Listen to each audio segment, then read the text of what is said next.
Ана и прашува што ако пијам топла вода со ѓумбир и лимон наутро. На Ана ништо, на здравје нека ти е. Значи немој да очекуваш дека ќе се случуваат некакви спектакуларни работи.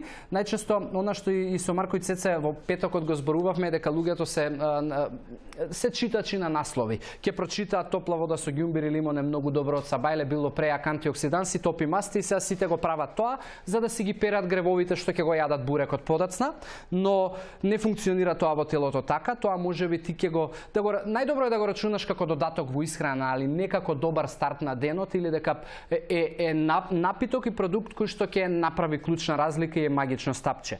Продолжи да го пиеш, али нека не ти биде перење на гревовите, нека ти биде само додаток. А самиот збор додаток значи дека прво треба да имаш исхрана, па да додадеш нешто во неа. Продолжи да го пиеш, па ќе речам, али немај големи очекувања.